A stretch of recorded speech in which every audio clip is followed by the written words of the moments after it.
What's up, everybody? Welcome back to the channel. It's your boy, Resign BC 27, coming at you with another video. And this video it might be short and sweet. I don't know. I'm not going to dive too deeply into it. But, you know, it's my thoughts and impressions, kind of like a little mini review. I've never done a review for Space Marines. Yeah, I mean, maybe there might be some of y'all that are wondering about my thoughts on it. I'm just going to say right off the bat, get this game. It's definitely worth the money. Very fun. Definitely has its little, like, it's got its cons. Not deal breakers or anything like that. Just like maybe like little updates that can fix it. I'm just going to, you know, go off on some stuff about what I think about the game. It's not going to be really concise. I'm going off the top of my head. So like I said, you got to bear with me. But pretty much this game has made me like into gaming more than that it has in a while. This is one of those type of games that I've been waiting for, like since the fucking 360 era, PS3 era. It gives you a whole bunch of variety. It gives you a bang for your buck. You get a nice campaign. It's not the best campaign. Like it's not up there with God of War or anything like that. It's a pretty good campaign. It does its job. It has a plot. It has good pacing.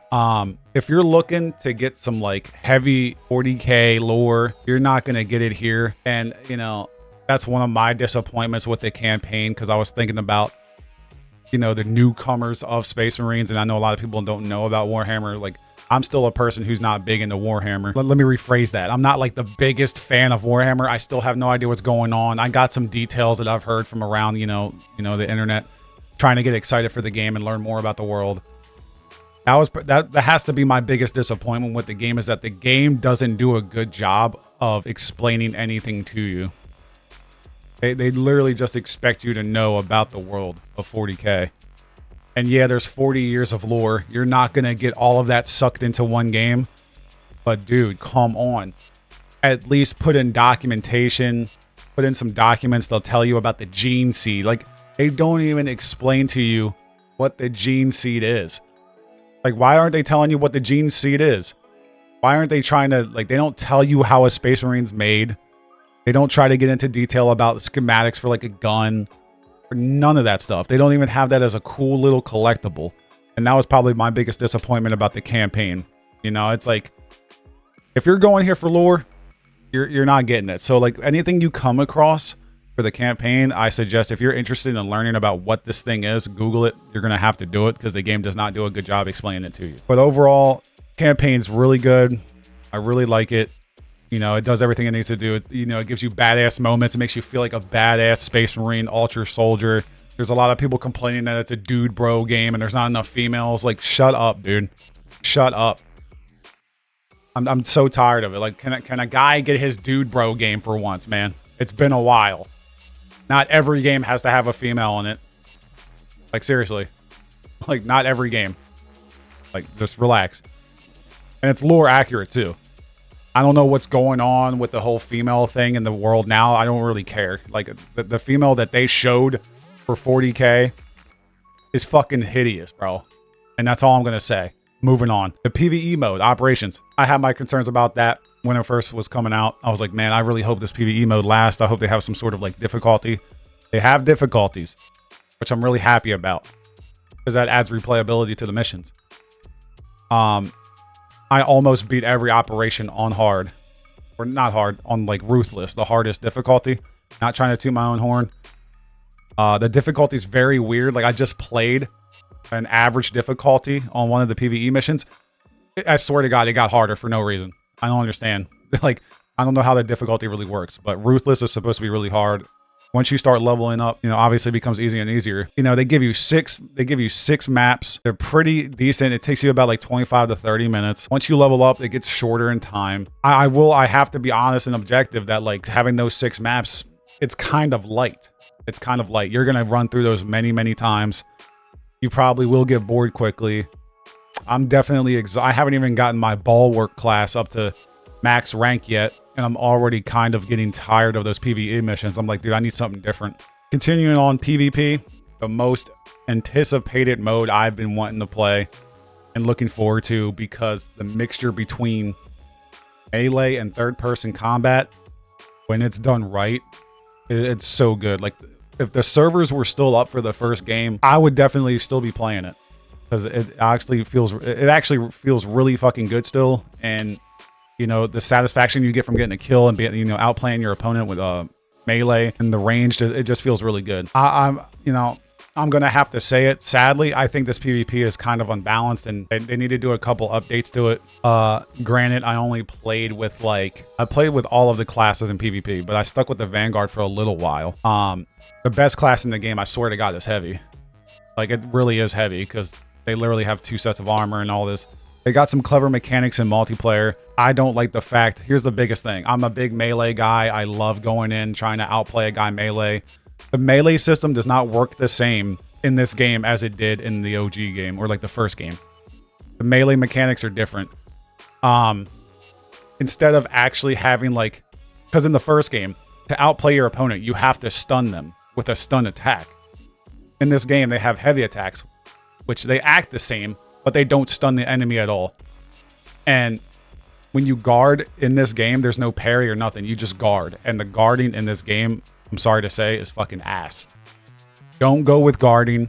In multiplayer, all you have is guarding, right? There's no parry, there's nothing. Like, none of those stats affect the gameplay. You always have guard, which is the worst stance in the game, because in PvP or PvE, you get fencing and you get balanced, and then you get blocking. Those are 3 different parry types. You want either balanced or parry in PvE. But anyway, back to PvP. The guarding doesn't defend at all. And while you're sitting there trying to defend somebody during melee, you're going to either get shot up by 4 people, you're going to get outgunned while you're trying to out melee somebody. And I'm sorry to say, but the melee combat is pretty much if you got a really good team that are just sitting there, they're just sitting there placing their fucking, you know, their sausages on each other's back non-stop behind each other, you're not going to win a melee fight at all. You might as well not even try to melee, because melee is so bad in this multiplayer compared to the original. It's pretty much pointless. There's been many times where I try to melee people, and you want to melee people because it says in the game, melee starts doing damage to the health. It ignores the armor, which is what you want. You want to get to that health first. But melee is so slow now compared to the original game, or compared to the first game. It's too slow. You're going to get shot up. And the way the maps are made, everyone can run around pretty, you know, at a decent pace. At the end of the day, I think the melee is pretty much pointless in PvP, and that kind of ruined the multiplayer for me, if you ask me. You also got cheap-ass classes like the Assault. You know, it's way more annoying in this game because the Assault class, all they have to do is run with the Thunder Hammer. They hit you with 1 stun slam, and then they get you with another one because you're stun locked. You're done. So that's it. The stun locking, the way damage works in the game, it just needs a few updates, and I hope to see updates in the future because I really want to play this multiplayer. It gives me that classic feel, Gears of War, I love it, dude. I would love it more if it actually played a little bit more balanced, because I want to use melee. Like I said, I feel like melee is not a good way to go at all. If you're in a melee fight, you're better off just shooting somebody. That's how the combat is in PvP. It's pretty bad. It's not balanced. So yeah. About the leveling system. The leveling system in Space Marines 2, for me, it's not the greatest and it's not the worst. It's very weird how they got things laid out. So they allow you to there's different rarities of weapons, there's different tiers. You got standard, you got the green, which I can't remember what it is. You got the purple, which is I don't know what the purple is. And you get the relic rarity, which is the legendary, the gold one. Each one of those, you get a different set of weapons. There's not a lot of weapons for you to choose from for each tier. Each weapon has its own properties, debuffs and buffs. Some of them aren't really worth it. Probably half the weapons, I would argue. I've been leveling up the Bulwark class the whole time. You'll be able to level up each weapon to fill up the bar to get a mastery token. Once you get a mastery token, you'll be able to spend that token on a gun perk, and then you'll have 2 lanes eventually to be able to pick between which perk you want to have different status effects. And some of the status effects are really good. It helps you out with the critical hit, you know, the critical gun hits. Sometimes, depending on how many enemies are surrounded by you, it'll do a lot of damage, which is really good for the Bulwark class. They have this thing where I highly recommend. A lot of you probably did it. It's fine. But if you do get a chance to, if you finally complete a legendary mission and you get that gold armory data thing, do not waste it on a mastery. Do not waste it on a on a weapon either, like for green or purple, because they allow you to spend the gold armory token on purple, greens, and, you know, etc. So I recommend just completing the green and purples. That way you don't waste the token for the actual legendary ones. And that way you can just, like, I did it one time to see what it would do. They literally just let you spend a gold to the purple, but they won't let you spend a purple for the gold. Like, it's so weird, dude. It makes absolutely no sense. Go ahead and play those missions that require you to get that green. If a gun requires you to get a green token, play average difficulty. Don't sit there and waste your time. It's not the most grindy. If you want to get cosmetics, like I'm a big cosmetic guy. If you want to get cosmetics, they want you to do 24 victories, it seems like. You know, they want, like, for the highest thing you can unlock, they want you to get 24 victories in PvE or PvP. If you, I don't recommend doing PvP for that. If you're looking for an armor that you really want, don't waste your time with PvP because you might not win. It requires you to get a victory. So just do PvE. Save yourself some time. If you really, because I've been trying to get the bulwark hood for a while. Would have had it by now if it wasn't for me doing some PvP and losing, because the PvP don't want to work right. So I mean, the way they do cosmetics in the game is very weird. I mean, you'll find out if you actually play it, but like you can look it up. They got like the Astartes chapters, and then they got the regular armor set. They got two different tabs. They got a tab for you to customize your armor sets, and they also have a tab for you to customize your color palette, like that, the set on that armor set. I don't know why they just don't have it on one menu, but they got two tabs, making it confusing.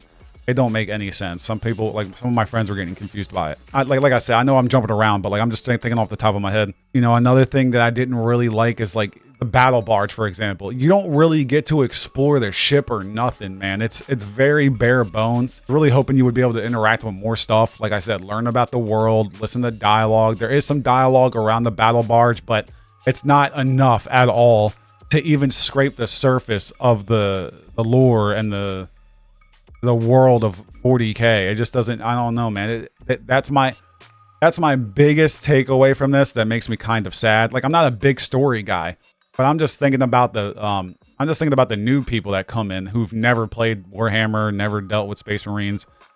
They don't try to get you in there. They don't make you intrigued by the world. They don't try to tell you what this is, what that does, this and that. They don't even tell you what, like, the only way you know that these guys are called a tech priest is if you hear Titus call them a tech priest. Like, no one's going to know what the hell a tech priest is. I had someone like say, hey, what's that flying baby over there?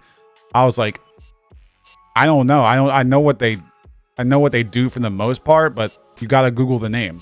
I don't think they even say it once in the game. I could be wrong, but if they did say it, you missed out on it. But yeah, man, all I gotta say is I'm gonna give this game, if I gotta put a number on it, I'm gonna give this game an 8 out of 10. To be honest, I'm gonna give it an 8 out of 10. It would be a 9 out of 10 if that multiplayer was a little bit cleaned up.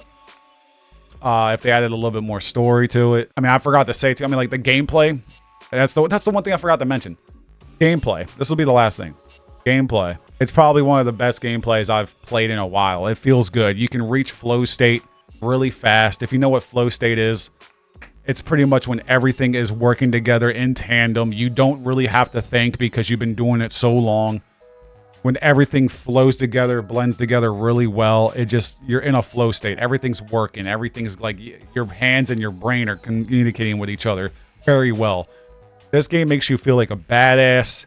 Very satisfying. Sound design is incredible. Shooting feels great. Melees are impactful. Chainsawing a fucking Tyranid mid-air is one of the most satisfying things I've ever felt in gaming in a long time. We need games like this to come back, dude. Support this shit. 8 out of 10. Fucking, honestly, to me, it's one of the best games to come out in 2024. Support this shit. And the last thing I'll say, because I just remembered this, that console version for Space Marines, no one's talking about it. Dog shit. I bought this on PC because I knew some fuck shit was gonna happen. I'm sorry, but 1080p. And when they said up to 60 FPS, I said, no way. Nope, I'm not experiencing this game at 1080p in 2024. I'm not experiencing this game at sub 40 FPS. Get that shit out of my face. Hope y'all enjoyed my thoughts. Sorry for rambling, but that's how it goes here, all right? I'll see you in the next one. Peace the fuck out, okay? The Tyranids, they're eating the cats and dogs. I don't know what to tell you. Peace out. They're eating the cats. Eat the cat. Eat the cat. They're eating the dogs. They're eating the cats. Eat the cat.